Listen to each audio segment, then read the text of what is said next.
জাতীয় বিশ্ববিদ্যালয়ে অনেকগুলো আপডেট রয়েছে। অনার্স মাস্টার্স অনেকগুলো আপডেট রয়েছে। আমাদের আমি অনেকগুলো আপডেট তুলে ধরছি। প্রথমেই হচ্ছে অনার্স প্রথম বর্ষ 23-24 শিক্ষাবর্ষে যারা আছেন 2024 সালে অনার্স প্রথম বর্ষের পরীক্ষা ফর্মগুলো হচ্ছে 23শে মে চলবে এবং 23শে জুন পর্যন্ত চলবে মূলত এটা। আর দ্বিতীয় হচ্ছে অনার্স দ্বিতীয় বর্ষ 21-22, তো এটা চলবে হচ্ছে 2023 সালে অনার্স দ্বিতীয় বর্ষের ফলাফল প্রকাশ সম্ভব সময় হচ্ছে সাধারণত জুন মাসে সম্ভবত রিপোর্ট প্রকাশ হবে। আর দ্বিতীয়ত হচ্ছে অনার্স তৃতীয় বর্ষ 2023 সালে অনার্সের তৃতীয় বর্ষের পরীক্ষা 24শে এপ্রিল শুরু হয়েছে, চলবে 26শে মে পর্যন্ত সম্ভবত।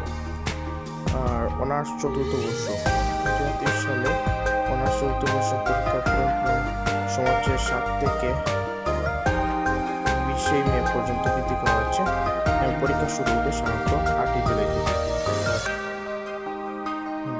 ডিগ্রি প্রথম বর্ষ, ডিগ্রি দ্বিতীয়, মাস্টার্স হচ্ছে অনেকগুলো, আপনারা এখানে দেখতে পাচ্ছেন।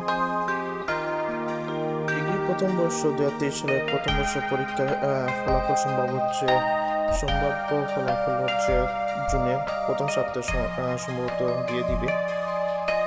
আর ডিগ্রি দ্বিতীয় বর্ষ 2023 সালের দ্বিতীয় বর্ষ পরীক্ষা হচ্ছে 4 মে থেকে 24শে মে পর্যন্ত চলবে। ডিগ্রি এরপর মাস্টার্স প্রথম বর্ষ